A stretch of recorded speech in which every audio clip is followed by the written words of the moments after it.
Ironside will not be seen tonight, so we may bring you the following special program. Word Balloon is brought to you by the League of Word Balloon Listeners.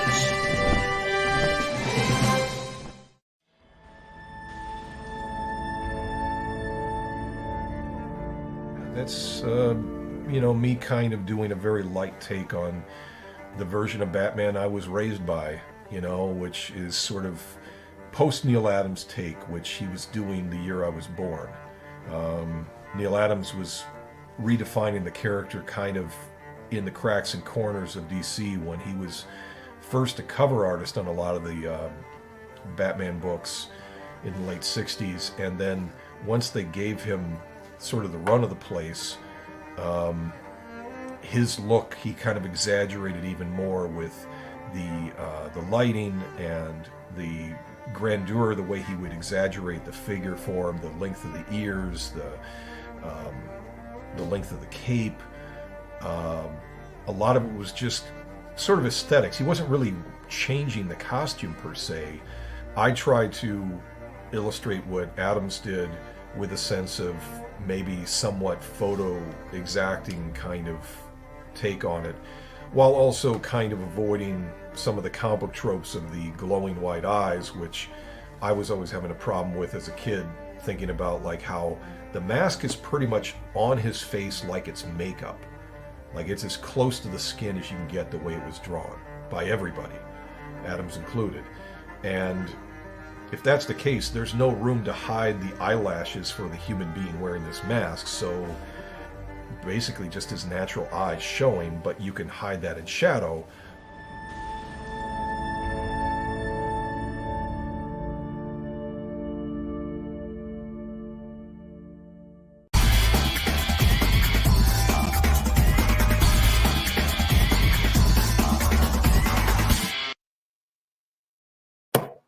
Welcome back, everybody. It's time again for Word Balloon, the comic book conversation show. John Suntress here. Man, it's been forever, but I wanted to, kind of give him some breathing room after after his time in Marvel Television. But the Loeb Report is back. Jeph Loeb, welcome back to Word Balloon. Thank you. It's always a pleasure to see you, John. And I'd actually forgotten we called it the Loeb Report. It's been that long. It was challenging for 11 years of making 16 television shows and 500 hours of what I thought was pretty good TV, and people seem to still like, and 300 half hours of animation.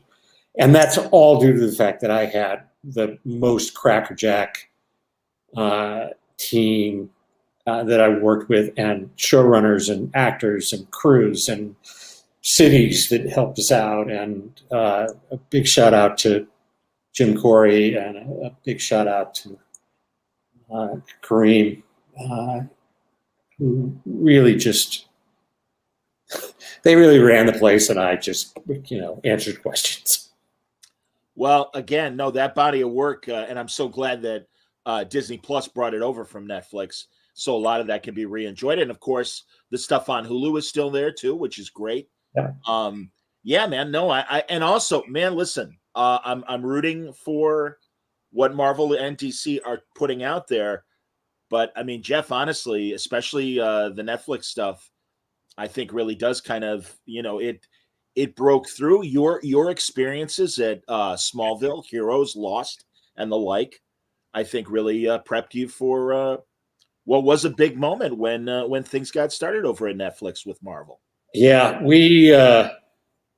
I openly admit that if I didn't have Jim and Kareem's rake and the rest of the team,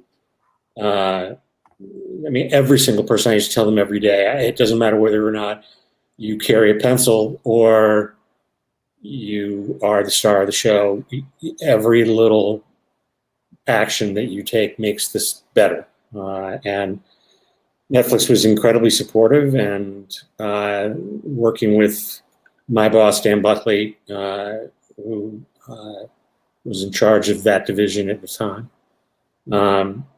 sort of gave us free ground. We were the pirates, over at Disney. Like, I don't think anyone really knew what we were doing, and the money just came in, and so they just said, "Oh, we'll just keep doing it." So we. You have to remember that when we went on Netflix, they had 2 shows. They had House of Cards and Orange is the New Black, and I know there's some Lilyhammer fans out there. Sure. And all I said to them was, guys, I can't promise you that we're going to bring you House of Cards or Orange is the New Black, but I think we can do better than Lilyhammer. And I know there's Lilyhammer fans out there, but you just can't get enough Steve Van Zandt. So I just, at the end of the day, we just tried to make good television, and I think we succeeded. And but mostly I'm happy for the friendships that I made and for the people that I got to work with. It's been sort of a thing well done and put in a chest. So I have zero desire to go back. Okay, and I understand. Well, I mean, I gotta ask you, Jeph. So, like, are you kicking back? Are you planning new comics? What is going on right now? Well, this is the question. Obviously, I get asked a lot. I get asked a lot, and I'm very flattered. I'm now at the point in my career where I don't like to say I'm retired because it makes me sound like I'm a professor at Harvard that taught there until he should have been dead. No. And so I still think I'm young enough to bring something to the right table. But what I have gotten to, and I think a lot of people work their whole lives to get to, is I only have to work or want to work with people that I like. And it's having had a long, really fun career, I am one of those few people who really have only done what they've wanted to do. I can't. I've had 2 jobs in my whole life. One, I was a bartender in college, and that sort of got me through college. And then I, very early on in my career, I was 23 years old when we made Teen Wolf and Commando. And so I'm always surprised when people come up to me that are comic book people and don't know anything about the years I spent in television and movies. And then I'm equally surprised when I do television and movies that people go, how did you do this? Like, do you know anything about comics? And I'm like, yeah, there's a whole other me that gets to do that. What I have been doing is Jason over at Essential Sequential, so I'll give a shout out to them, is sort of my, it's a ridiculous thing to say, but my appearance manager, I guess, is what it is. And so what he does is he calls and he goes, do you want to go to Baltimore? Do you want to go to Philadelphia? Do you want to go to, I just got back from New York Comic-Con. Yes. Yeah. And it's just different than, it is when I was working at Marvel, they were not keen on me signing comic books and presenting myself as Jeph Loeb, who had worked for them for 20 years as a comic writer. Yeah. They wanted Jeph Loeb, the head of the television division. And I was 100% of the time only going to shows with a cast. So I was there to promote the show. I was not there to promote me as an individual. Sure. I tried to, sneak in a few comics every now and then, but, security would immediately go, you're holding up the line for Clark Gregg. And I'd be going, I know I am. So I'm sorry about that. So, at the end of the day, I've just now in the last year started going and making what I guess are called personal appearances. And so I'm at shows and I hang out with people like Arthur Adams and Klaus Jensen and incredibly talented Brian Stellafries and Kelly Hamner and just guys that their company I just so enjoy that I I almost do it for free, but I don't. And it just, Arthur and Joyce Chin are a married couple, and I sort of follow them around. I'm Alfred to their Batman and Robin. So it's, and I like that role very much. Well, also, Jeph, there's got to be an autobiography or tell your story to somebody, because truly, this whole career is so fascinating. The different turns it took, the people you worked with. God, I even know older podcasts that we did, and you're like, oh, I hung out with Natasha Kinski all day because I was babysitting her for Paul Schrader. And when they were, it was for Milos. It wasn't for. Pardon me, Milos Forman. Excuse me. Okay. Yeah, that's a true story. Yeah, you got to know. No, it is, and I know what the title of it would be called, but I'm much more happy just to tell the whole story to you, John, and then you decide what to do with it. Well, expect, honestly, a Jeph Loeb chapter in the eventual Word Balloon book. We'll talk when it is closer to happening. Fantastic. I've had this intention since 2009. Jesus. And again, 14 years later, hey, where's the book, John? And it's like, yeah, I know. Believe me. I didn't see, obviously, I haven't seen your opening credits before, so I was delighted to see that Ironside was not on tonight. It was a big smile. And then there was a lot of Alex Ross, which is always, a lot of Alex Ross. So I'm glad we get there. But it was about Neal Adams, and I can listen to stories about Neal all day long. So that was fantastic. Yeah, thanks, man. No, I appreciate that. Yeah, it's been that long that I was purely audio the last time we talked, but now got to put the bells and whistles on, man.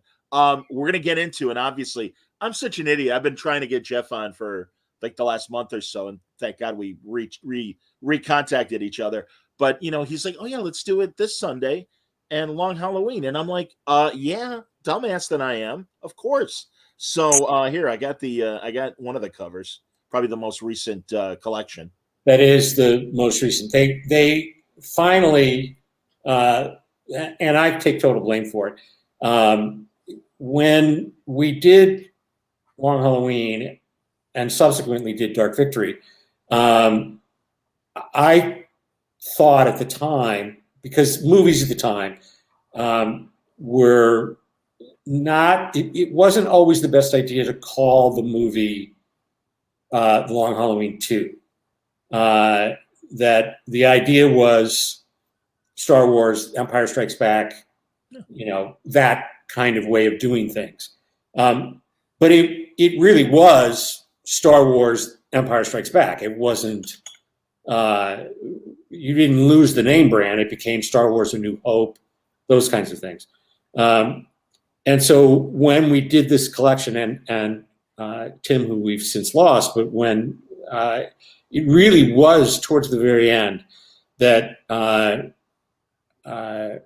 Marie Javins agreed, she's the editor-in-chief at DC now, that the thing that we should have done a long time ago was that Long Halloween is really the franchise. And so it's, the first one is Batman The Long Halloween, the second one is Batman The Long Halloween Dark Victory, the third one is Batman The Long Halloween Catwoman in Rome, and then the specials that we did beforehand were all collected in Haunted Night, and so that became The Long Halloween Haunted Night, the prequel. And a big shout out to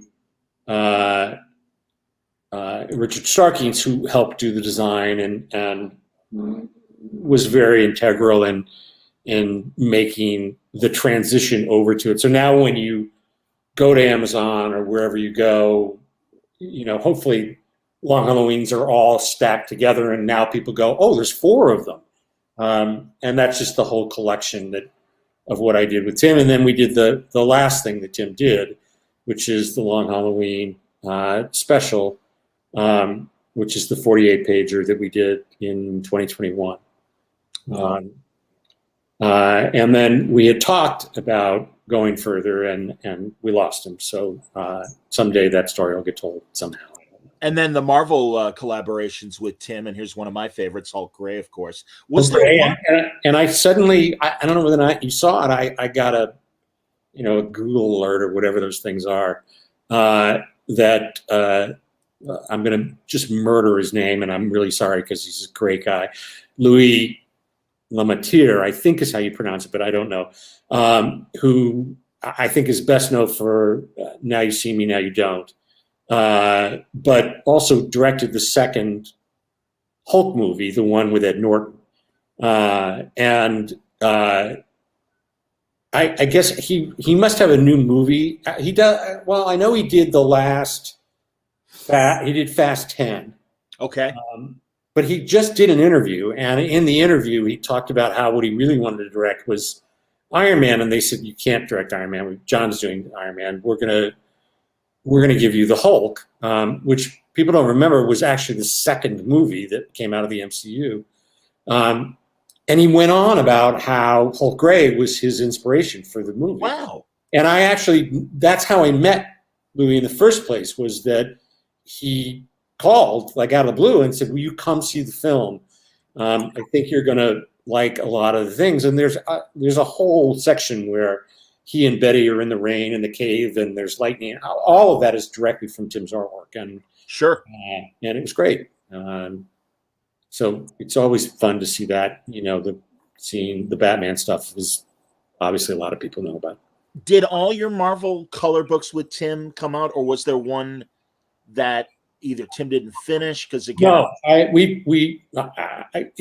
think people feel that way because Cap White took so long, and that was totally on me because I at that point was now working at Marvel, and it was very hard to divide my time between being on set for 16 hours and then also finishing the story. But White was the last one. There was another one that he and I talked about, never publicly, and they're recollecting those books as well, and in a larger format. And they did, the Spidey Blue came out in August. It's beautiful. It's really a beautiful edition. And I think by the end of the year, they're doing Daredevil Yellow. And then in the spring will be Hulk Gray. And each of them have a new forward that I was asked to write, mostly as a tribute to Tim. In that, I actually reveal what the next book would have been. And so I don't want to give that out because I want people to take a look at the forward. Understood. No, that's great, man. A lot of people chiming in live. And also I've got questions from the League of Word Balloon listeners from Patreon to get to. But Zach says, no questions I can think of. Just wanted to say I'm a huge fan, Jeph. I miss your amazing voice and characterizations in comics. Hope to see more of your work again soon. And, if the opportunity to work with, people you like and stuff, I mean, are the doors open at DC and Marvel should you have a new idea? Sure. Okay.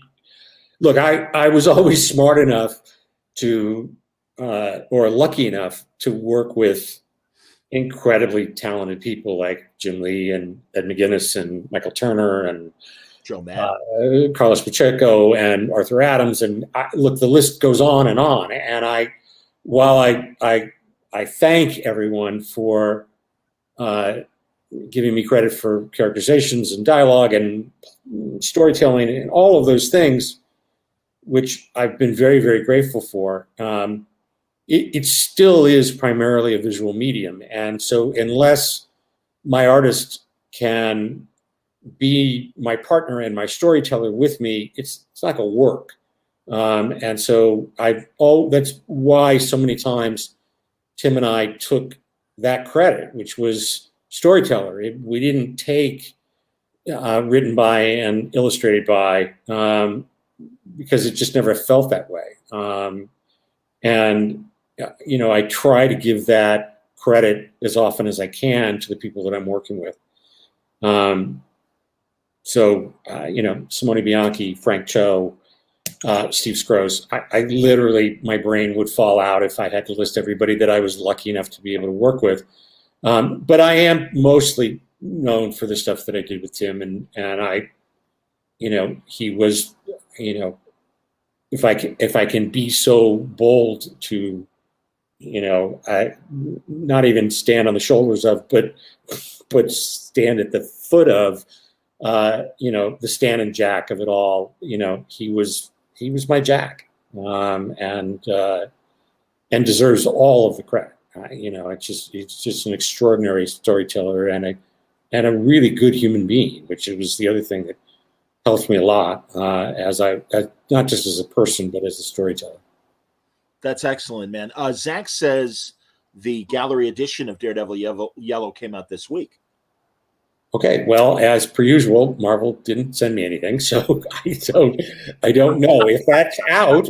I encourage everybody to try and get the. It came out or it's coming out. He says past tense came out this week, so I guess okay. Last Wednesday. I've not seen it. I'm looking forward to seeing it. There are two editions. There's one that's the mass market edition, and then there's one that is a new piece of artwork that we found after Tim passed, and then we were lucky enough to have Mark Chiarello color.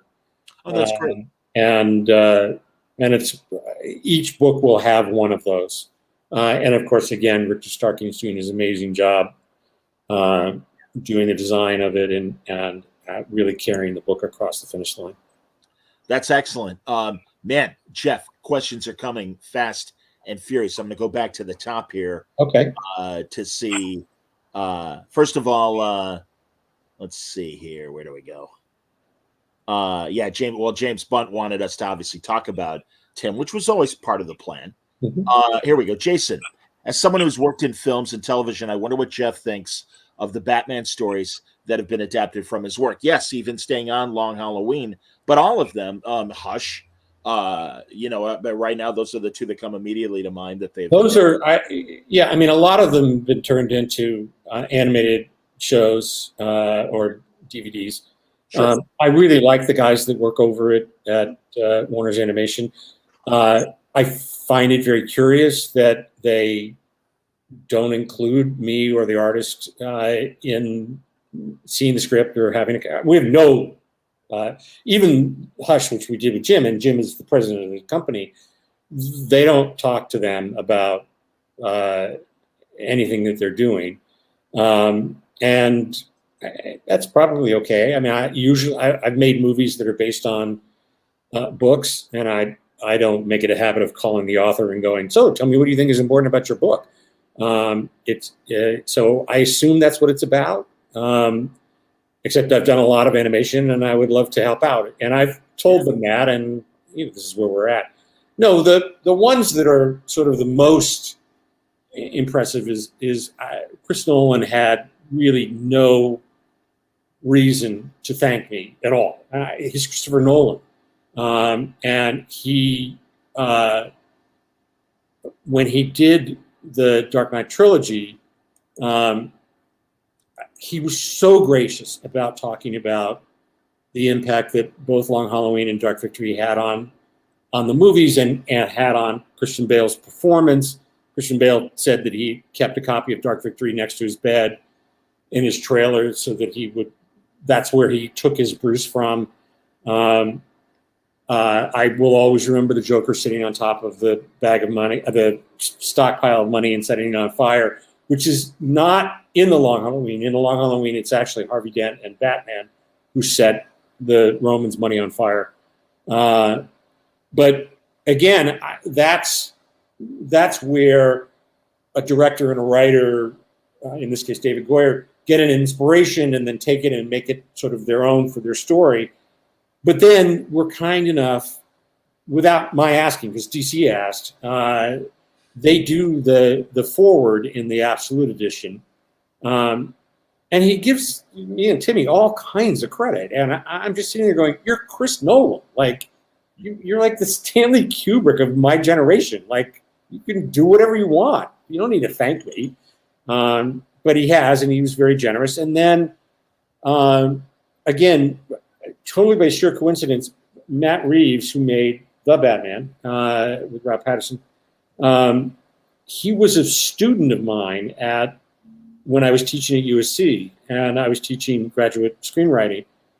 And you could tell, like the day one, I had like 8 students, and I could tell, okay, this guy's going all the way, and has made some wonderful movies and rebooted the Planet of the Apes franchise, and then rebooted Batman, which is not an easy thing to do, and was incredibly generous there as well, and lots of nods and winks and scenes and things like that I never expected to see on the screen, and was delighted to see up there. And Tim's look and feel and that kind of thing was wonderful, and I'm super excited to see this Penguin miniseries or ongoing, I don't know what it is, that's on HBO, because it just looks like an amazing cast, and it's got Sophia Falcone in it, which is a character Tim and I created. So it's just it's a great deal of fun. And for those of you that are wondering, no, I don't get a dime. So that's not how it works.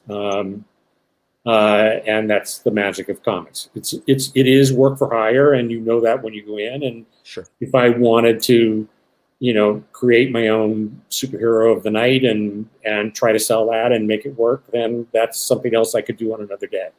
But I wish it were otherwise. And I think someday the movie industry and the comic book industry will get to, and the television industry will get to the place where, based on the works by X and Y and Z and L and Doe, will be in the front credits, not buried at the end of the tail, and that there'll be some kind of way of compensating the writers and the artists who did that.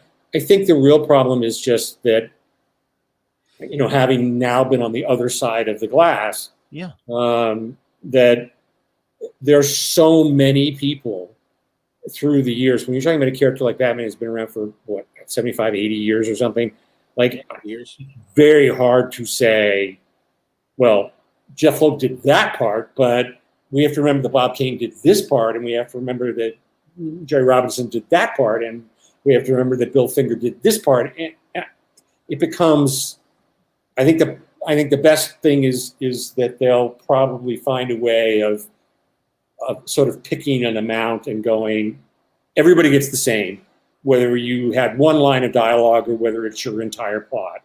But I think that's only going to happen if everybody that created all that material either filed a lawsuit, which is just nonsense, or equally nonsense, went on strike and said, no more of this until there is a way of doing this fairly.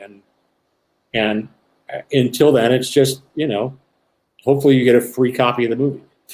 Well, I do remember when the Nolan movies were coming out, talking to you, talking to Neal Adams, and both of you are like, well, when Paul was running DC, and it was like, well, Loeb created, and I don't remember specifically what they attributed to you, but I know there maybe it was like something with the Batcave. I'm not sure, but I know Neal as well, and you guys did get checks, not what you deserved, certainly per se, but at least an acknowledgement. DC, unlike Marvel, does it's not an acknowledgement. It is it's a thank you for your contribution to Batman.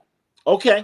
So there's not a one-to-one, because you worked on this movie, because we took these things from this movie, this is what we're doing for you. And I'm sure it's buried in legal, and I'm happy to see that happen. But it is very strange that the DVDs there's nothing there. And those actually, I was stunned because I saw the Long Halloween and it said, based on the Long Halloween by Jeph Loeb and Tim Sale. And I was like, okay, we've gotten to the acknowledgement part. Now let's get to the accounting. But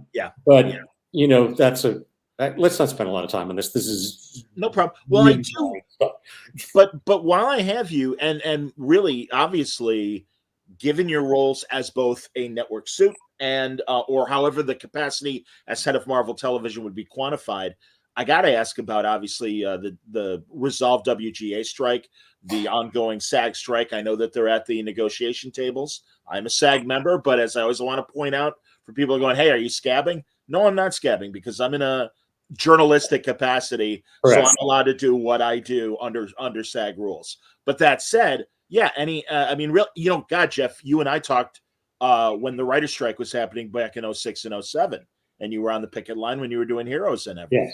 Yes. And look, there's a line in The Godfather where Clemenza says to Michael, every few years you got to do this, and it gets rid of all the bad blood. And that's sort of how I look at it. If there's going to be change, it needs to be done this way. I personally would not have done this way, but I'm not running that machinery. I believe that grown-ups can sit down and negotiate, and if not, you go get a federal mediator and you get it all worked out, and you don't put people out of work. But that's, for whatever reason, probably didn't work, and so we're in the situation that we're in. And certainly it took a long time for the studios to recognize what the writers needed and made it happen. They did it for the directors in 3 weeks. I don't know why it took 175 days for it to do it for the writers, and I don't know why the actors are out there for 100 days, particularly after the 2 other major guilds had settled. So these are the things that are, as we used to say, not my job. I hear you. I understand. That's a Freddie Prinze, I believe, reference. If I know my comedy history, that's fantastic. I'm sure I offended somebody by doing that, but that's what it is. No. You didn't go Jose Jimenez on us. You're fine. It's all right to quote other people of color. And An Englishman in San Diego. That's Len. People don't talk enough about Captain America White. Such a phenomenal book.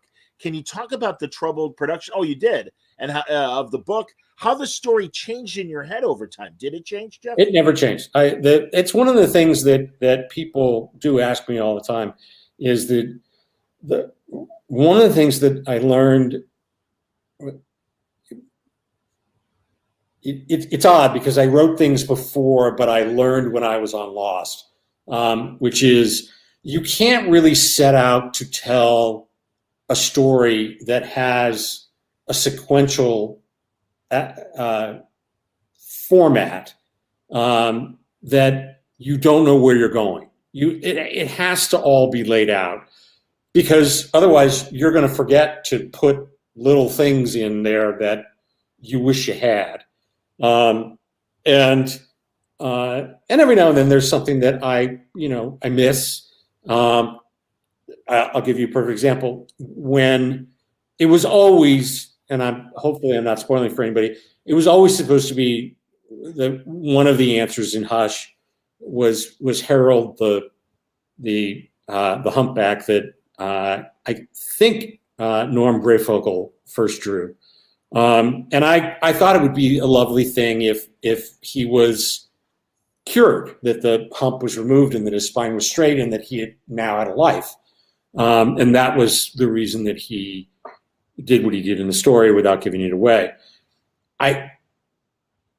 I wish someday I could go back and introduce him in his capacity so that people who didn't know who he was, because you get to like chapter 9, you've started swirling. I don't know what that means.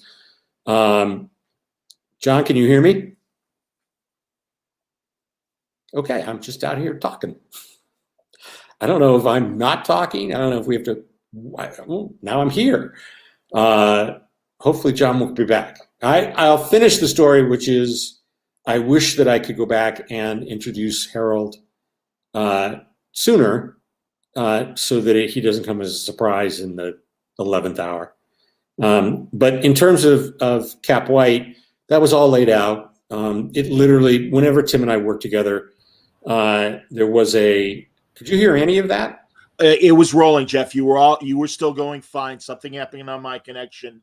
Okay. Keep going. Everything's great. That's fine. I was more concerned about you and that suddenly we'd lost the city of Chicago. Yeah, I'm sorry. My stupid internet, but everything seems to be working in order again. So we're fine. So anyway,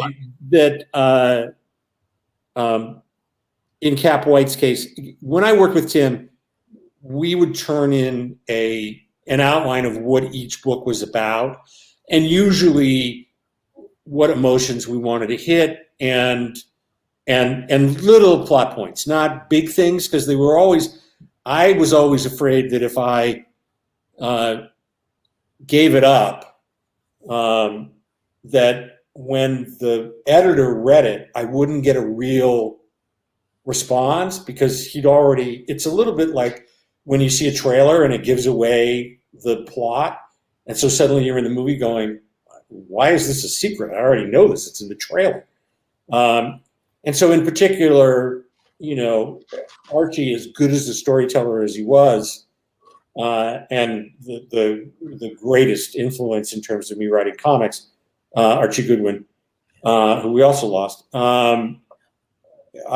he didn't know who the holiday killer was. That was the only way I could tell the story and have someone honestly say to me, it works. Or have someone honestly say to me, yeah, no. Like, what?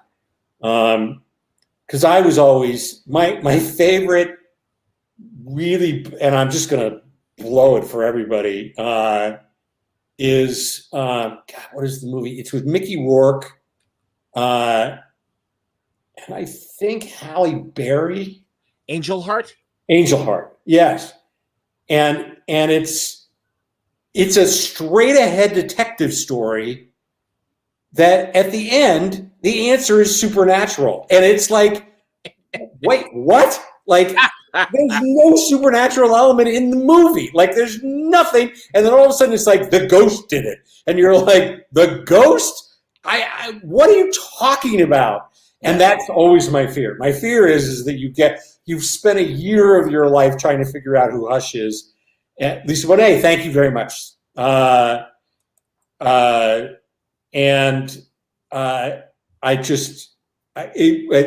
I was in the theater laughing hysterically. And people around were like, dude, you have a real problem. There's like a serial killer in this movie. And I'm like, there's no element that there's this supernatural is what's creating this problem.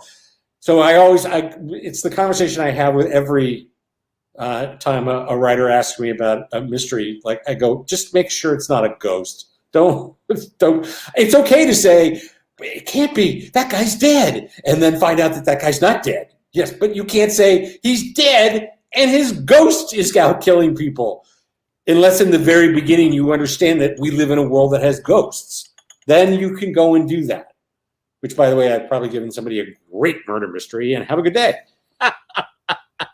Zach says, the work I feel you never get enough credit for is Superman for All Seasons. It's my favorite Superman story. The Absolute Edition is gorgeous. He also loves your fantastic run with Ed McGuinness.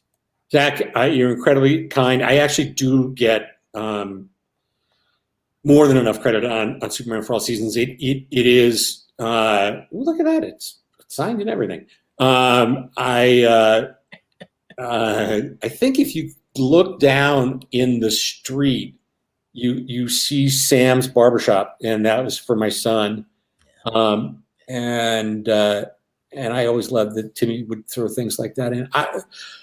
Who doesn't get enough credit is Bjorn Hansen, who watercolored the entire book. That's not a computer color. That's all hand painted. And it is so beautiful. And the new edition is exceptional. I know it's expensive. It should be on everybody's Christmas list, because it doesn't just have the 4 chapters of Superman for All Seasons. It has, Tim and I did 3 or 4, I don't remember. We did little short stories that were sort of in the Smallville era.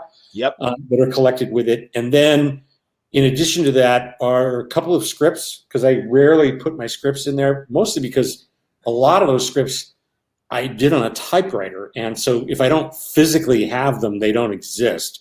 But we found like an old program that was McWrite, and we had it transferred into Word, and then DC somehow made it come out. And I was like looking at the book going, I've never seen this in 25 years.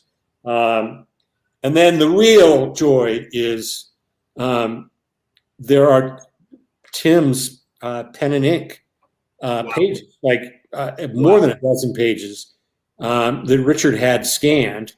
Again, Richard Starking's the hero of the story, who put all that stuff together. And there's interviews. There must be as much extra stuff in there as there is the original story. Wow! But what's great is that it's oversized, so it's really the first time that you ever sort of get to see how Tim's pages actually look. They're almost 11 by 17. And so, and he, unlike Batman, he completely changed his style and did everything in a pen and ink kind of way. So there's a lot of open space, which is what he left so that Bjorna could do his beautiful artwork. Like if you, even looking at this cover, you can, I don't know what I'm pointing at. You can see like the clouds and the sky and all of the richness of what's behind sort of a traditional color of Superman. That's all Bjorna's magic. He's just incredibly talented. And there is a new cover. We found a cover in Tim's office after he passed. Richard found it and sent it to me. And I was like, what is this? And he said, it's a cover that Tim never turned in. And I was like, it's so beautiful. And it's very much like this, what you're looking at here. It's Superman standing over Smallville, but he's up in the clouds, and it so spoke to me now because it's very much like Timmy looking down on us and looking over Smallville and making sure that everything's okay there. And so we found Bjorna, who I'd not spoken to in at least 20 years. And he painted the cover so that you get a bonus cover on top of that as well. That's amazing. Do you own a lot of Tim's art? I actually own an embarrassing amount of Tim's art, but I own things that like that only I would want. Like I have the first page of Long Halloween, which is a picture of Bruce Wayne going, "I believe in Gotham City," and I have the last page of Long Halloween, which is Gilda saying, "I believe in Harvey Dent." Other than for historical purposes, no one's buying those two pages. But what I do have, and this is, a lot of people asking where it is in the Long Halloween, there's a double-page spread of all the villains standing in the Roman's office. And I have that. The way that Tim and I worked, and I work with a lot of people this way, is that the artist gives me one page. And I pick a page that means something to me. I don't pick the page that when Jim and I were doing Hush, he said, "You can have a page." And I said, "I want the kiss. I want Batman kissing Catwoman on top of the train." And, which has since become a poster, and it's been in the movie. And it has a life, but we didn't, at the time he said to me, "Really? You don't want like Batman punching the Joker in the face?" I said, "Jim, I'm not going to sell this page. It's for me what means something to me." So yes, I have a ridiculous amount of Challenger pages. I mean, all of it's framed, and it's lovely. And I periodically change my wall of Tim Sale, which is, exactly that. I do have the only piece of sequential artwork that I have is I have the 2 pages when Clark met Bruce, which is when they're kids. It's also in the Superman Batman. I'm sorry, in the Superman for All Seasons. And I have Sam's story, which is the 10-page story that we did in Superman Batman 26, which again, even though it's been, I don't know, 15 years, 17 years, whatever it is, the fact that DC let us do that book with 26 artists and writers and let us sell the artwork and give it to Sam's charity. And Sam was my son, for those of you that don't know. And then also print this story about how Clark had a friend named Sam who died of cancer. Like we can all sit here and hate the corporation and ask why did, and I'm telling you, these people had zero reason to do what they did, and they just opened their hearts. And it's one of the things that it's why when people say to me, they use Batman all the time, doesn't that make you mad? I go, you don't understand how much that story means to me. And the fact that it's out there, and the fact that I sign it almost everywhere I go, because we did exactly what we wanted to do. We put 26 people so that if you went to a comic convention, you just need to bring one comic. It's Superman Batman 26. It has everybody in it.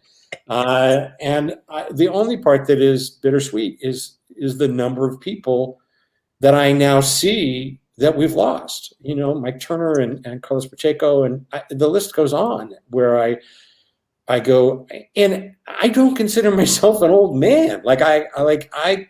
I'm looking at it going, wow, we lost, just particularly in the last year, whether it was George Perez or Neal Adams or, Carlos and Timmy, and it just, you get to that point in your life when you realize that it's just so important to tell the people that you love them. And that if you're, for some reason, yes, I'm going to preach you a little bit to you out there. If for some reason there's somebody that you're not speaking to, fix that. Yeah. It generally is fixable, because you're going to be stuck in a place which is there's a book called An Hour of Last Things, which I found when I was going through the grieving process, and it talks about how important it is to have your hour of last things, to be able to talk to somebody and tell them how you feel about them and how your life has been made better by knowing them. Those are important things to say to parents, to brothers and sisters, to nieces and nephews, to friends that you don't speak to anymore. I'm not saying you need to go through the Rolodex of your life or your iPhone of your life and call everybody and tell them that you love them. I'm just saying that if there's somebody out there that at one time you were really close to and you're not any longer, go fix that. Yeah. And by the way, it doesn't always work. You can go back to somebody and say, I love you. All I want to do is start over from here. Whatever happened in the past, I apologize for. I don't care whose fault it is. I don't care. I just want to move forward knowing that I love you. And sometimes those people will not respond. They're still stuck in their little window of, nope, not going to make that happen. Don't want you in my life. But at least you've done what you can so that when they do pass, you're not sitting there going, fuck, I never got that chance do you need to believe me? To say those 3 simple words, which is I love you. I hear you, man. It is important. No, once I hit my 50s, I found myself doing that as well.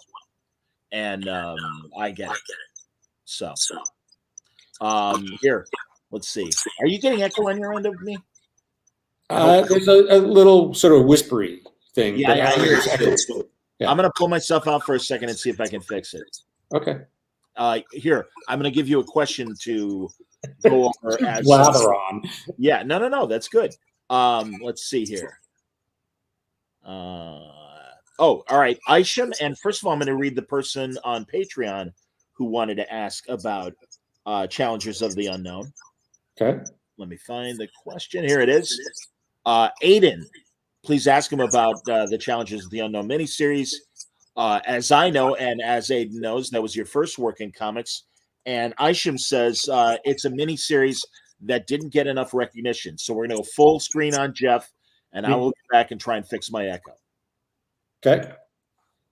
Thank you for asking about Challengers of the Unknown, or as Tim and I would refer to it, Challengers of the Unknown. This was my first comic book, and it goes back to 1988, which dates me. And I was working on, of all things, the Flash movie, which is not the Flash movie that you know, or the Flash television show. The Gruber Peters, who had made the Batman movies with Tim Burton and Michael Keaton, thought that maybe there was another character that they could do it. And so they asked if, I was interested in the Flash. And so just to write a superhero movie, which I've never gotten a chance to do, I just leapt at the opportunity. They really wanted Michael J. Fox to play the character. And, obviously we knew Michael from Teen Wolf, and it seemed like a really cute idea until you got to understand, this was before the Speed Force, this was before the multiverse, this was before he just ran. And I literally worked on it for a couple of months and came back and said to the guys, there's no movie here. And I wanted to give the money back. And it was a lesson that I learned, which is you never give the money back. Because it terrifies the people at the studio, because they feel like if a writer gives the money back, there's no movie there. And so when in fact what they want to do is just hire another writer and keep going. But their boss is going to go, what happened to the writer you hired? Well, he gave the money back because he doesn't think there's a movie there. That's the end. That's the death of it. So Jeanette Kahn was then the president of DC Comics. And she said, if you're not going to write a movie for us, would you at least write a comic book for us? And you have to understand that no one from Hollywood had ever crossed over and done a comic book. Later, Sam Hamm would do one for Detective Comics. He wrote a draft of the Batman movie, the Keaton movie. Yes. But no one had ever done what I was doing, and they certainly didn't know me. And so, like, people just ran. Like, if you wrote comics, it was because you knew somebody who wrote comics, or you were a comic book fan, or you were somebody like Peter David who worked in comics, and then a lot of editors became writers and that kind of thing, or assistant editors. Like, that stuff happened all the time. But to get a writer from Hollywood to come out and write something was like, no. And I think they were really afraid that I was going to like chop off Superman's head or something. And so for a guy who had collected comics since I was a kid, I didn't know anything about how to make comics. Like I read the little box down at the bottom. Obviously, I knew who Stan Lee was, and I knew who Roy Thomas was, and and Elliot Maggin, and like all those people. I knew them all, but I didn't know what they did. I didn't know what a script looked like. I didn't know any of those things. And I was in college. Like, it wasn't like, this wasn't an hour and a half ago. This was, I wasn't a kid. I could have done my homework. I didn't. And so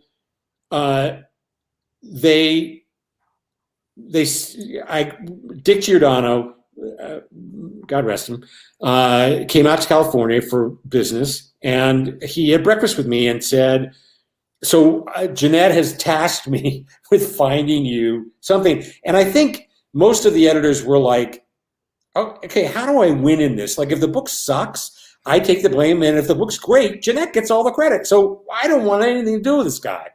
But Dick was like, he wasn't even an editor. He was vice president. And so we went to breakfast, and he said, so what do you want to do? And I said, well, I want to write Superman.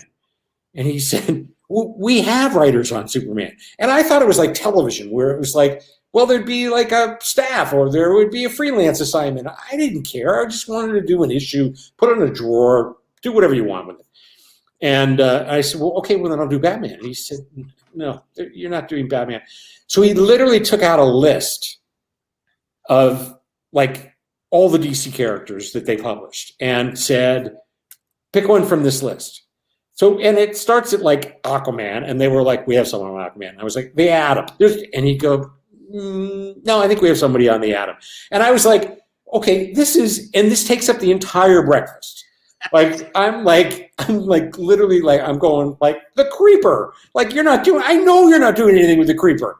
No, we can't do that. Dead Man. How about that? Dead Man hasn't been published since 19 whatever. And they were like, nope, you can't do that. And so finally I get to Challengers of the Unknown. And I'm a comic book fan, and I have never read a Challengers of the Unknown. And Dick goes, yeah, I can give you Challengers of the Unknown. And I went, okay, great. I'm so excited. I can't wait.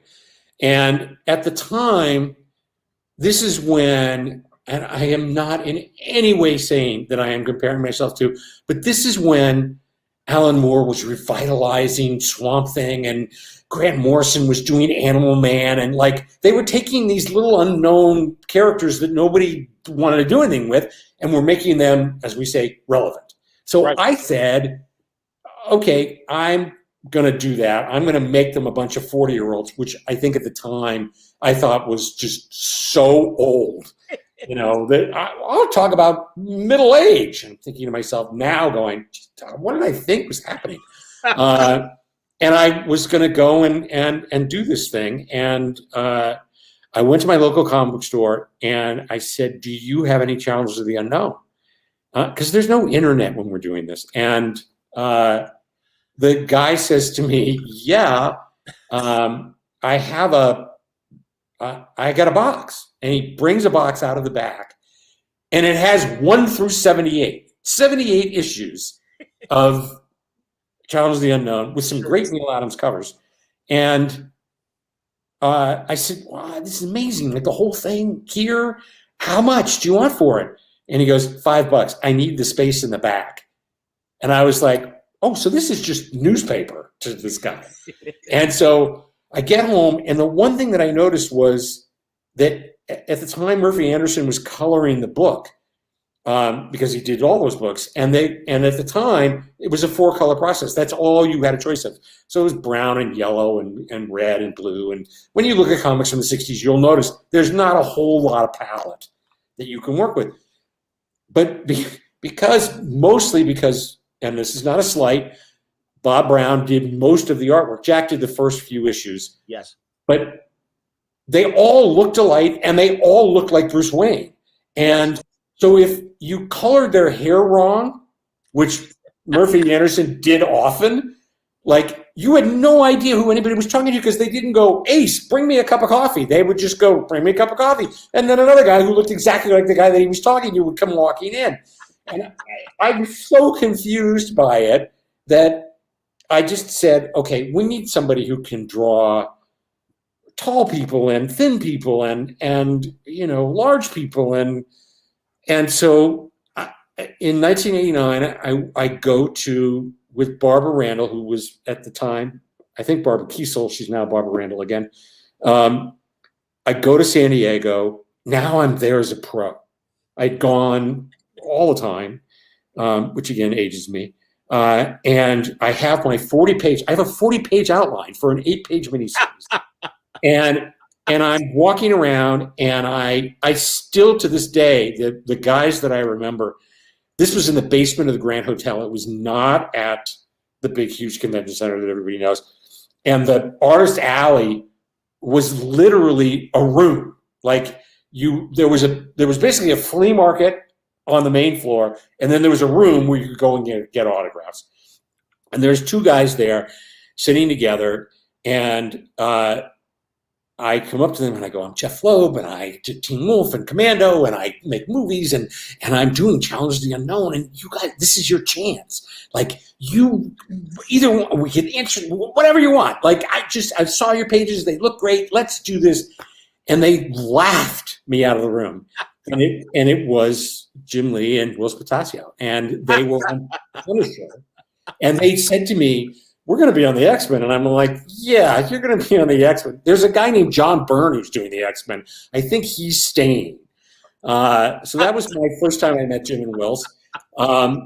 I still have, to this day, I have Rob Liefeld's Hawk and Dove sample pages that he sent to DC. And again, Rob, who was like 18, laughed me out of the room, was like, "Challenge the Unknown? No, I'm going to go be famous." And is. And so we're there for 3 days. Everyone said no. No, like this was a go green light. All I got to do is draw it, which is my attitude. And she comes to me and she goes, "I think I've found the guy for us." And I'm like, "Well, great." At this point, like a left-handed Gumby would be fine. And she hands me this graphic novel called Thieves World, which is based on a card game. And you know, like not Pokemon, but the other one, the Magic. Magic. Yeah, Magic the Gathering. So and it's all black and white. And I look at the people, and they look like how I wanted the challengers to look. And I meet Tim, and I go, "Would you be interested in doing this?" And he had never drawn a superhero comic. And he goes, "Yeah." I said, "Listen, I just want to let you know, I love what you do because you draw such ugly people." And to this day, like if he were here, he would go, "That's what he said." And I bit my tongue.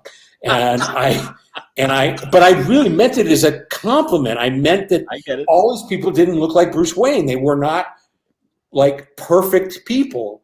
And that was the beginning of a beautiful friendship. And in those days, this is how bad it was. We couldn't afford fax machines.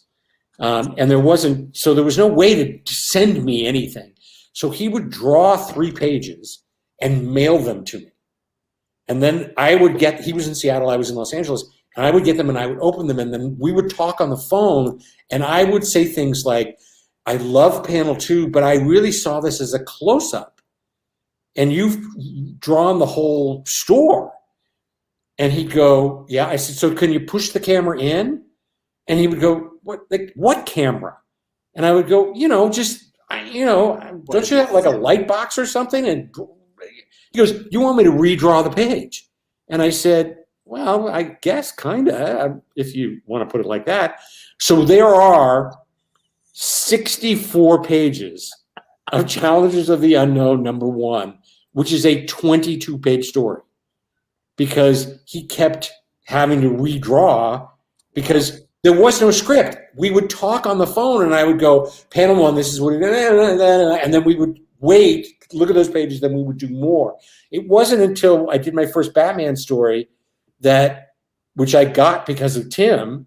Archie was one of the 9 people that read Challenges of the Unknown.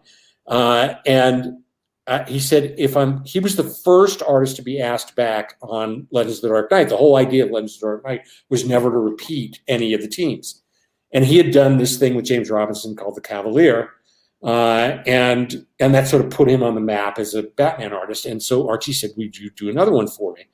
And he said, "I will if Jeph will write it," which I don't understand. Because after our experience, I would have thought, he would have said, "I don't want to work with this maniac ever again." So he called me and he said, "Do you want to do Batman with me?" And I was like, "Yeah, sure. How are we going to do that?"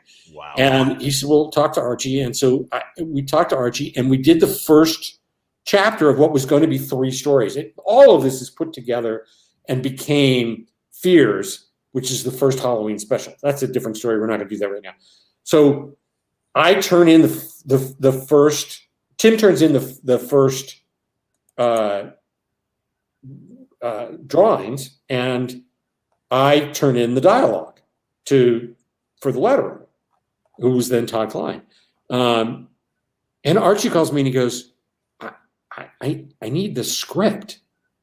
And I go, "I'm sorry, what?" And he goes, "The script, like the thing that Tim drew from in order to get you paid."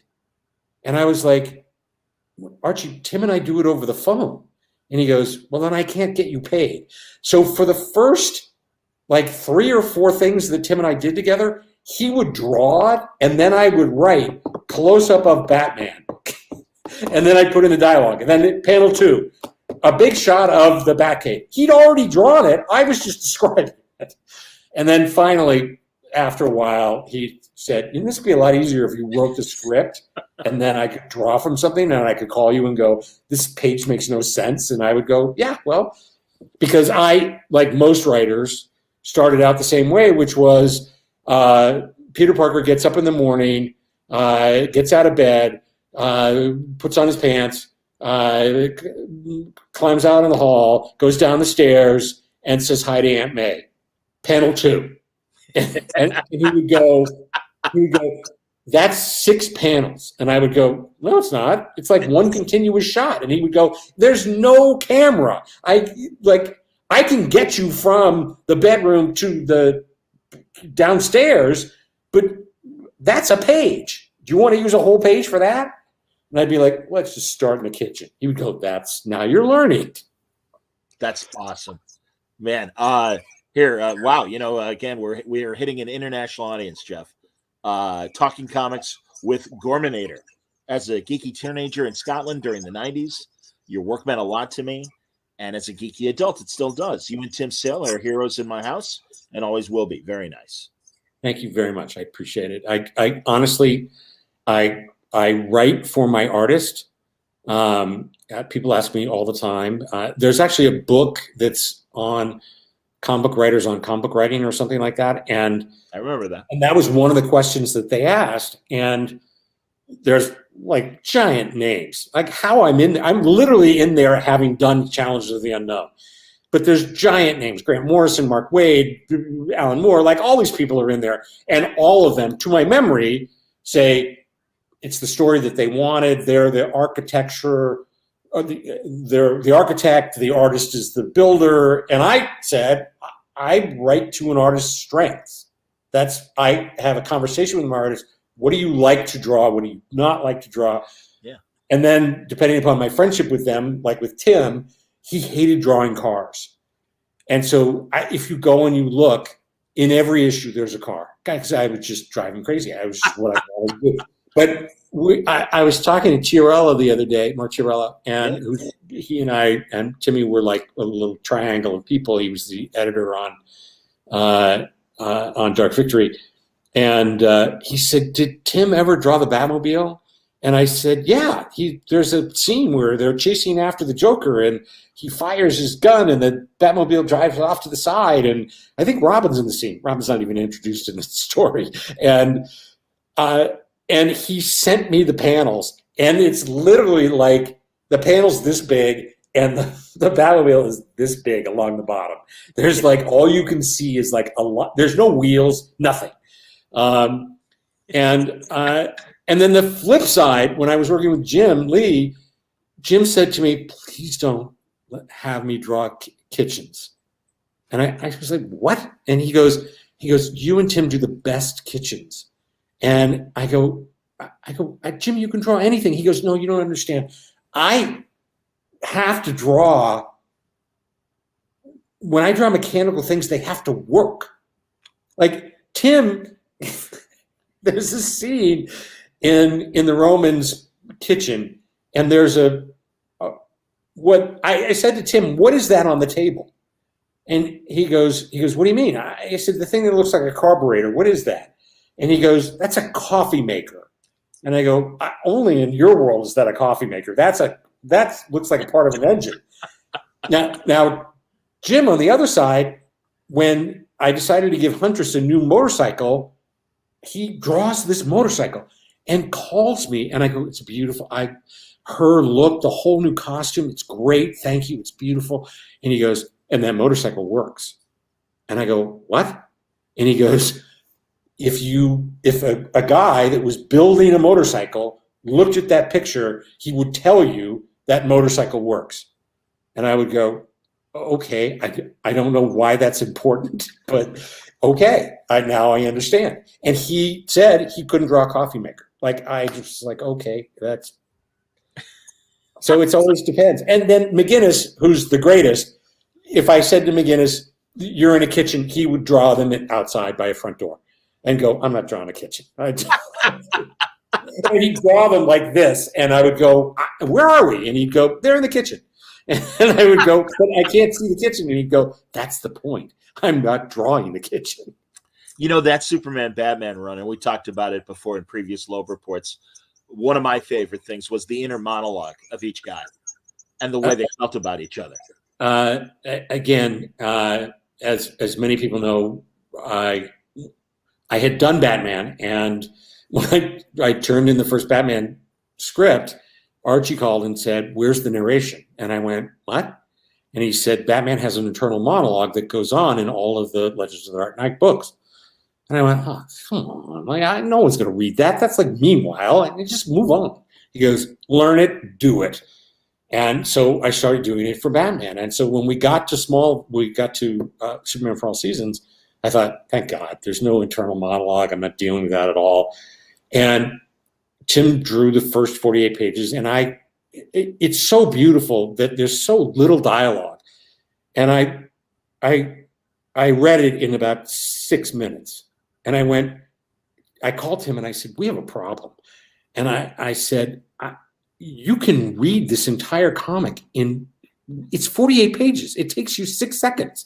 Like there's nothing here. And he goes, well, hopefully people are stopping and looking at the artwork. And I'm like, I guess, but like, I don't want to fill up with a bunch of balloons. Like, I don't know what to do. So we go, of course, to the magician, Richard Starkins, and he said, well, what do you think of doing narration? And I said, well, I don't think Clark talks about himself. I don't think that's going to make much sense. He said, well, who would in the first book? And I said, well, it's really Jonathan's story, Pa. He said, okay, pick a page, do one page. So there's one page where Pa's in the field and you're on Martha Kent and she's in the doorway. And it's Pa talking about what it was like when Clark was a baby. And I just took my memories of what it was like being a dad and put it on the page. And Richard lettered it. This is after we're done. Like literally the book is colored. And I read it and I said, what do you think? He goes, I think it's pretty good. I think you should do their narration. And so the first 3 books, which was Pa Kent, Lois Lane, and Lex, were all done after. They were all, like, Tim drew all of those without any narration or knowing there was going to be a narration box. Then the last one, Lana, is done full script. So at that point, it then sort of became like my thing. It was like when people reviewed me, yes, I read reviews, the worst thing to do. But people read it and went, we like your internal monologue. And I was like, okay, I guess that's what I'm going to do. I don't think I've written anything since then that doesn't have somebody talking. All the color books were enormously helped by coming up with the voice and what they were going to talk about. But when I took on Superman Batman, I thought, because you got to remember, a lot of World's Finest books had come out and failed. And we were also calling the book Superman Batman, not Batman Superman. So a lot of the Superman books had not done well. And so I was leaving the heat from Batman Hush, which because of Jim was this gigantic hit. Yeah.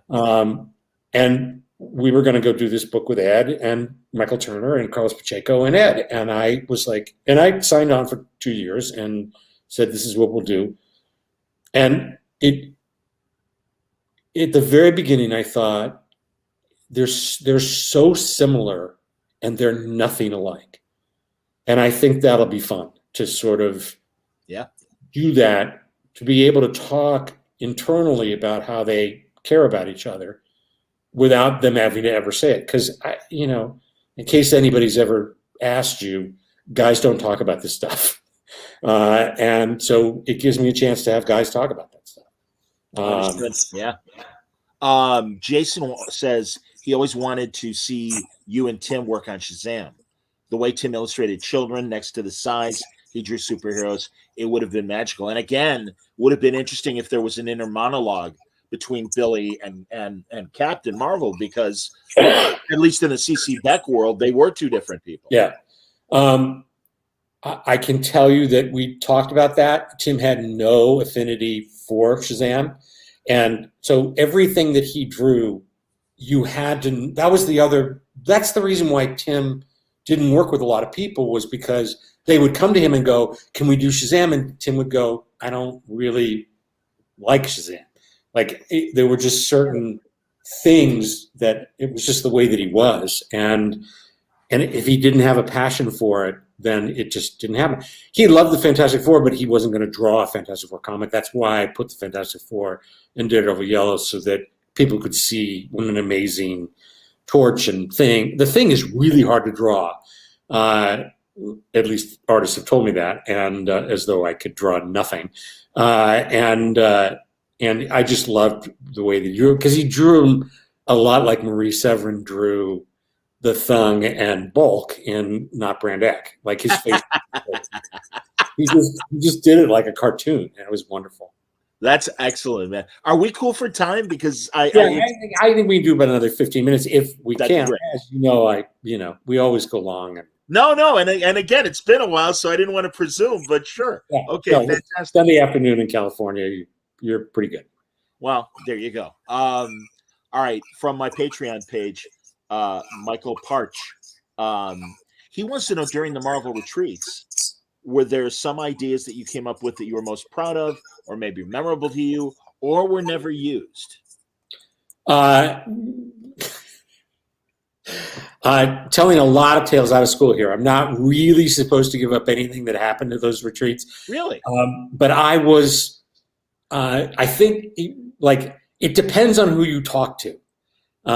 Because I was there really in the heyday. Like, I was there when Bendis was there, when Mark Millar was there, when Ed Brubaker was there, when Matt Fraction was there, when Straczynski was there. Like, there were like heavyweights in the room. I started, my first summit that I went to was for Age of Apocalypse, and Scott Lobdell had worked it all out. Like, it was, I just sat in the room going, this is great. Like, yeah, I'll take Sabretooth and Wild Child on a, yeah, like, I was just a cheerleader in those days. But when I became the guy in the room with Mark and with Brian, I was bad. And to everyone was there, I sincerely apologize, because I was the guy that would always go, like, really? Like, that's because I never understood most of the stories. There are two kinds of writers that I've run into in comics. One is, I will call the Jonathan Hickman school, which is, Jonathan thinks on a level I can't follow. So when Jonathan would pitch, I would just go, do it. I have no idea what you're talking about. There's parallel worlds. He understood the multiverse before anybody did. And so that's why he's as great as he is. Yeah. And I guess there's three. Then there was sort of the Bendis Millar group, who at the time just liked taking what I liked doing, which was taking stuff that was sort of goofy and making it like cool if you could.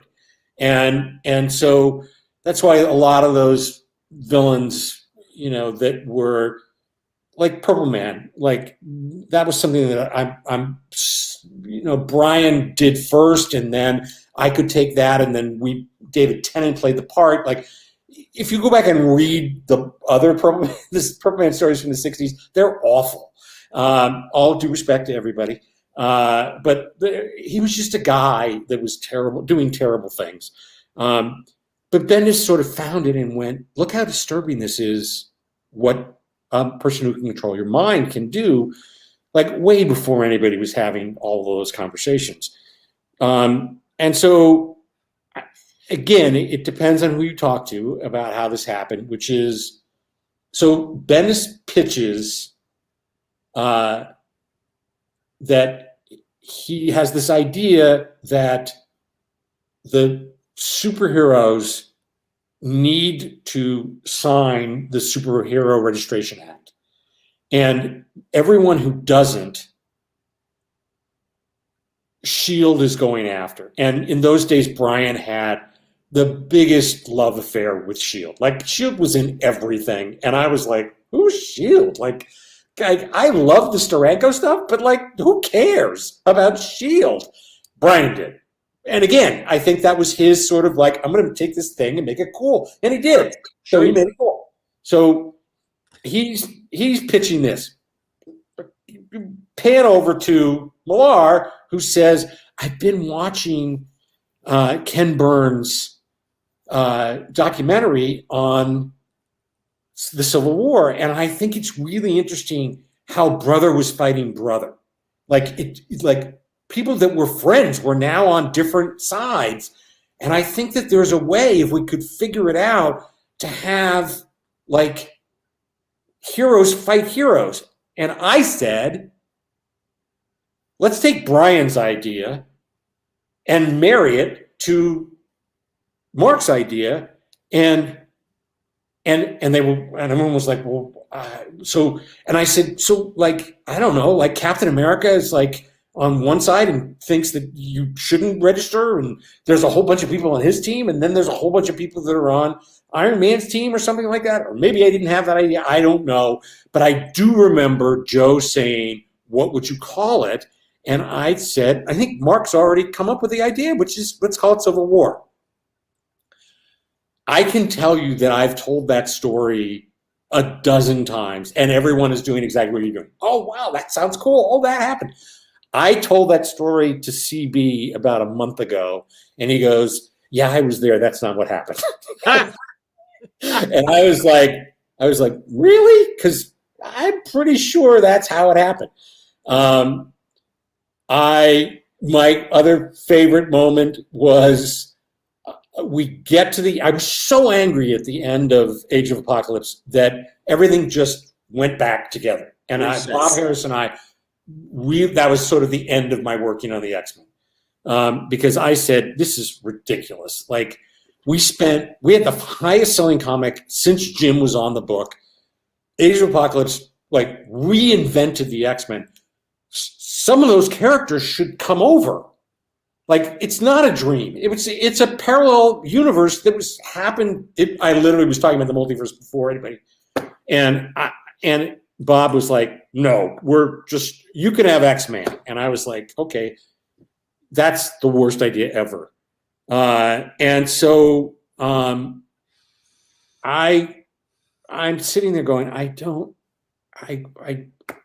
really want this to count. Like, this Civil War needs to end with something. And they said, well, like what? And I said, let's kill somebody. Like, wow. It's a war. And they said, well, like, who would you kill? And I said, well, we should kill Captain America. And like, the whole room went into like, immediately divided. Yes, no. And Joss Whedon was working with Cassidy on the X-Men. Yeah. I don't think any of it had come out yet. And he agreed to come to the summit. So it was like, oh, sure, like, Buffy. Yeah. So he comes in and sits down, and I remember Dan Buckley saying to him, so at the end of Civil War, we're thinking about killing Captain America. Do you think that's a good idea or a bad idea? And he goes, oh, I think it's a great idea. I think that's what you got to do. And to this day, they give Joss credit for coming up with the idea of killing Captain America at the end of the thing. So those are my two sort of fabulous stories. The one that I apologize every time I can was Matt Fraction pitched his run on the Fantastic Four. And when I would pitch like, so there's a Red Hulk and nobody knows who he is, and he's stronger than the Green Hulk. That's what I'm going to do. Thanks. And everyone would go, okay, great. Thanks very much. Matt Fraction talks for half an hour and has every, like, and then this happens, and this happens, and this happens, and this happens. He has 2 full years worked out. And I then say, and then what happens? But that's not how Matt and Ed heard it. What they heard was, yeah, and then what happens? And so to this day, those guys, and if they're listening to this or I'm quoted somewhere, guys, I was so enthralled by it. But in fairness, I was also the guy who, when one of the artists, one of the writers, and I will not say who it was, who loved the sort of Silver Age-ness of stuff, said that Dr. Doom brings back dinosaurs and has a dinosaur army take over Europe. And I said, why? And the whole room goes quiet. And I went, just tell me why. And they went, because it's cool. Like, it's dinosaurs. And I was like, no, hey, listen, I'm just going to tell you guys, everybody here, same rule. Nobody should want to take over the world. That's a dumb plan. Because I'm going to then ask, what happens next? And you're all going to say, well, they're not going to make it, so it doesn't matter. We don't need to know what happens. If it, like, I said, but you don't understand. Like, if you take over the world, who's flying the planes? Like, how do wars happen? How does government operate? Is America still America, or is it now Doomsville? Like, sure. You know, like I really understood Lex Luthor's plan in Superman, which was he bought up all this land. He was going to send California into the sea, and he would own the coast of the Lex. That was his idea. That's a brilliant plan. Not I'm going to take over the world. So, and as you can tell, I'm an animated guy. So you got a picture that a lot of comic book writers are like, so now I'm thinking about. Yeah. And I'm like going, what? What are you talking about? And so I was bad. I just was bad. And now so, wait a minute. There has to be some sand in the oyster to make the pearl. You know that. And further, I do, and I miss those days. But I am telling you, no one misses me there. Like everyone is glad because what it became was exactly what I was doing, which is this is what I want to do, and I'm just telling everybody. Well, but sure. the thing that I like my big pitch was, I said, look, as a kid, I never understood why Dr. Doom only fought the Fantastic Four. Like, you're Dr. Doom. Like, at a certain point after you get your ass kicked 14 times, go beat up Daredevil. Like, go have some fun. And they would do that every now and then, and people would go, he's not Dr. Doom wasn't going to that world. And so my big pitch was, I didn't understand in present. I said, look, if the X-Men are actually a metaphor for people who are different, and it's worked so well for so long, why isn't that the thing that the Red Skull hates the most? Nazism is like, he's got nobody to fight other than Captain America. And he only fights him because they fought in World War II. Like, that's not a reason to fight anybody. Like, okay, this guy kicked my ass 100 years ago. I'm still going to fight him again until I kick his ass. So I just said, I think that, like, the Red Skull is like bigger than Magneto. And then you have the fact that Magneto's a Jew. So now you have Magneto going, well, I can't be a villain if the villain is the Red Skull. Let's do that for like a year and just have the Red Skull. He's got his sleeper army. He's got all kinds of great stuff. He also is into genetics. Like, let him make bad mutants. I don't care, but let's do that. And that literally, like, people in the room were like, interesting. Yeah, let's not do that. But wow. We have we like Magneto, and that's what we're going to do. Wow. So, you know, that's stuff. Those are some tales from beyond.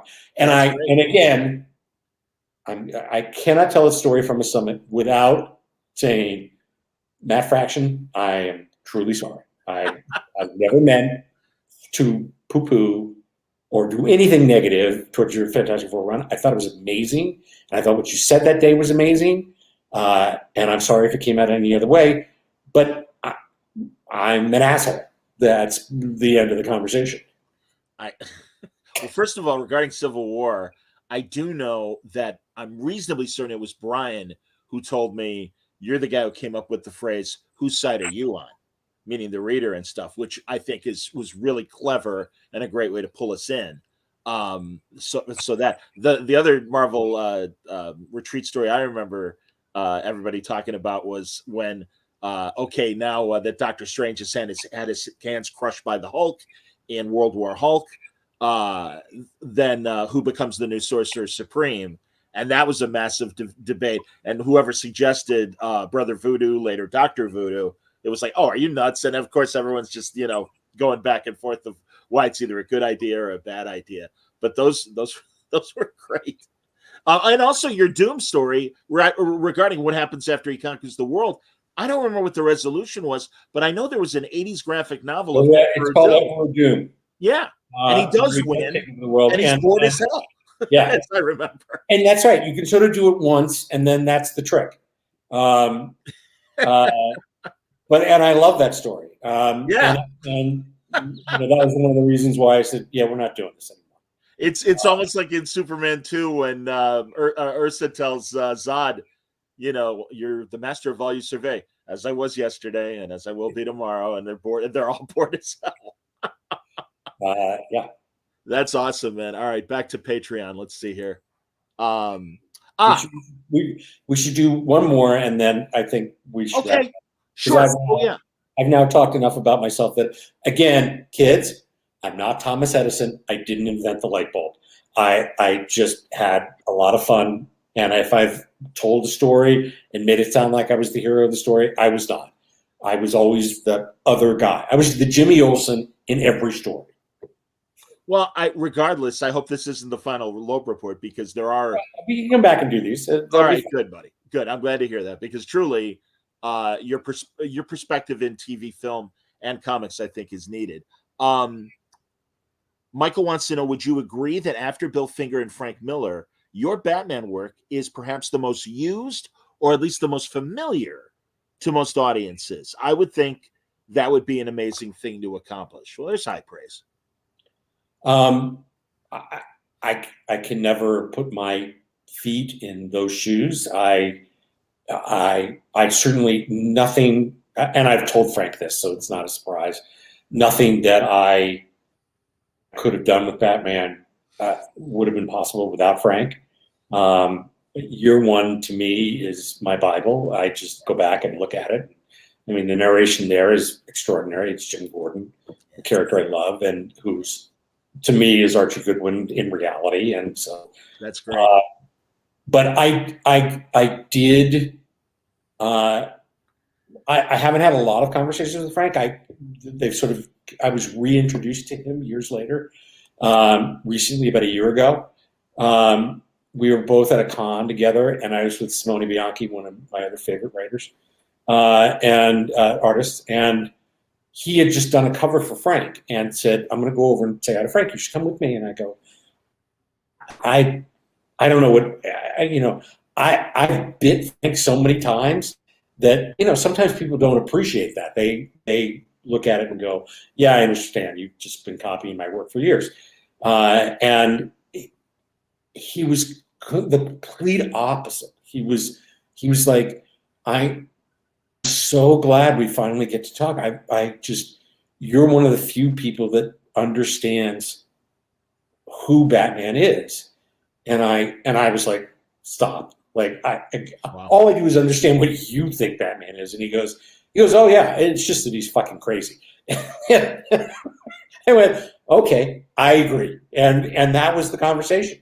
Like, I went to the master, and the master told me, this is how you write Batman. He's out of his mind. And I always thought it was, it is literally the definition of insanity, which is if you do the same thing over and over and get the same result, that is the definition of insanity, to keep doing it. And he made a promise on the grave of his parents' life, sorry, he made a promise on his parents' graves to rid the city of the evil that took their lives. You can't destroy evil. It is an impossible task. So every time he beats the Joker, yes, he's moved a pawn on the chessboard, but the Riddler's over here doing something else that he's going to have to do tomorrow night, and the Penguin's going to do something, or Hush is going to do something and the fact that he's so popular, I think, is just the idea that we all do that we all get out of bed in the morning and just try our best to accomplish whatever it is that we thought we were doing. And we got to get up tomorrow morning. That's it. And so, going back to the question, I think there are great artists and writers, Neal Adams, who, for me, defined Batman, and Archie Goodwin, that I don't put myself into that room, but that's me. I've always been that guy, and anyone who's met me at a convention, I just sit there literally for hours going, thank you, but please understand, this is a partnership. Like, I do my job, and you as the reader do me the favor of reading it and buying the comic, because if you didn't, they would stop letting me tell stories. It's a business at the end of the day. So if you don't sell comics, you don't, like, when you look at, well, whatever happened to Schmo? I run on whatever book, and well, he's not working because they didn't. And it's horrible to say that, but that's how it works. Yes.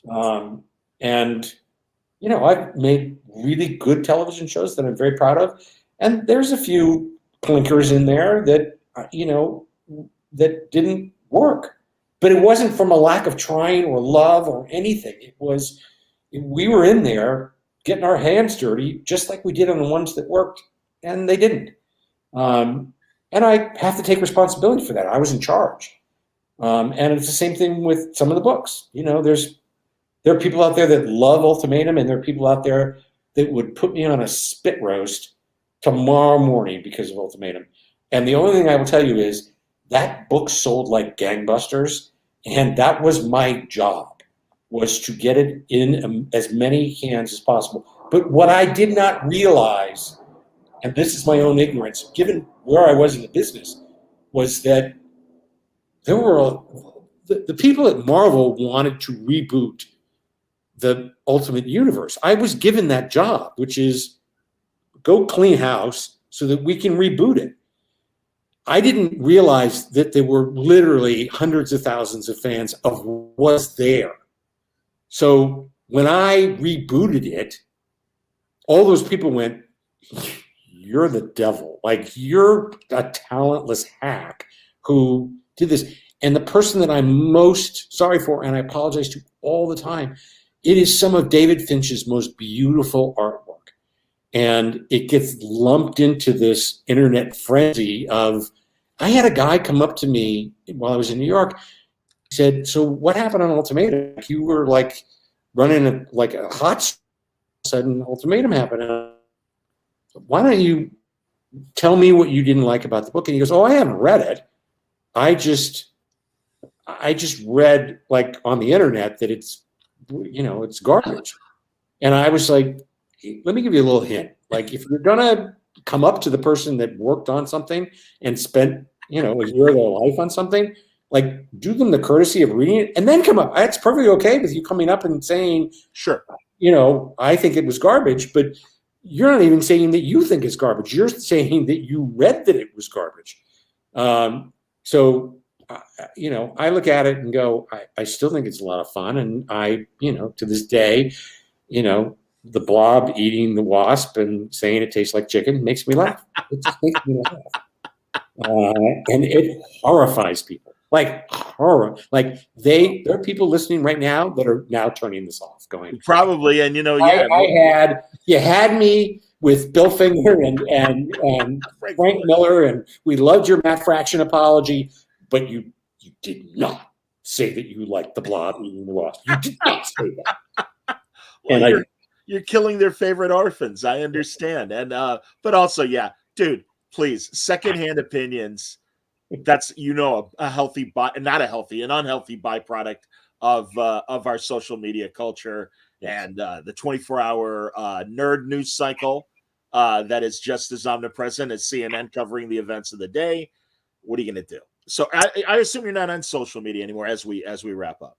I do have a very small, like for my friends on Instagram, but okay. It's private, and I just so that people understand, I keep it closed because it's just me talking to my friends. It's not Certainly.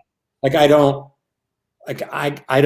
I see my buddies that are on, like Jeff Johns, is like it's open, and I'm like thinking to myself, yeah, it'd be great to have 100,000 people going, I loved your Green Lantern, but you know what? I would rather talk to 200 people. That mostly what I do is I follow artists that I don't know, so that I can say to them, like, there's this woman in Greece named Dani, Dani, who does a better Frank Miller than Frank does.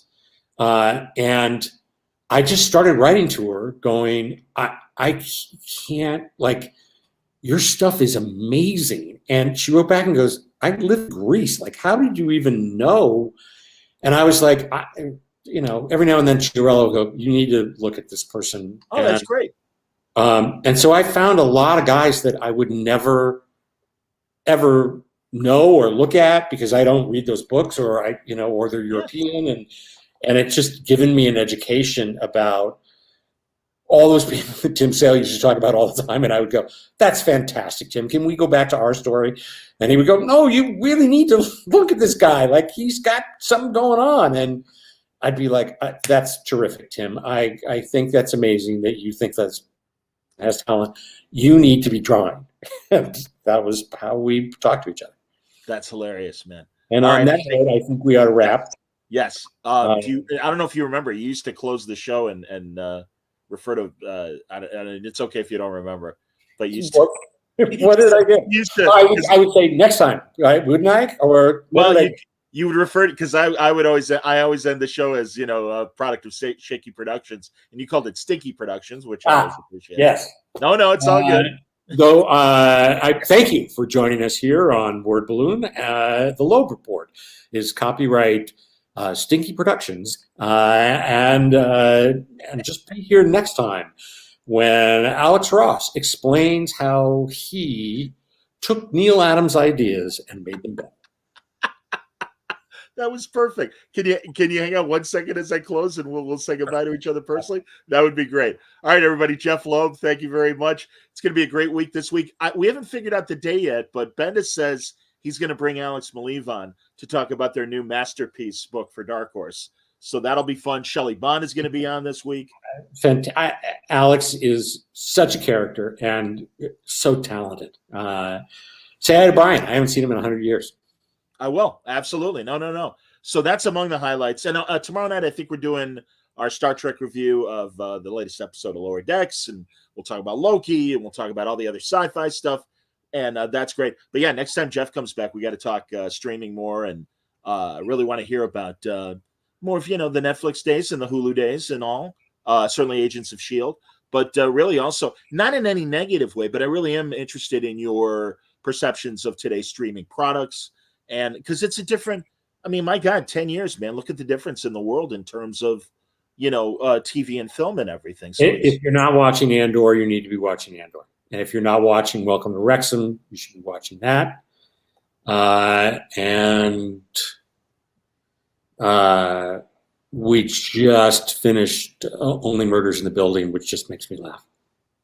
Amazing show. I love that. And cool that Selena Gomez can keep up with those two masters. You get to the first episode and you go, How long before they kill Selena Gomez? And at the end of the first episode, go, can we have more of Selena Gomez? That would make my, and her clothing is good Lord. Yeah. No, she's a lovely adult woman. Absolutely. No, that's very cool. All right, everybody. Thanks for watching. Hang on, Jeph. Stay safe, stay happy, stay healthy.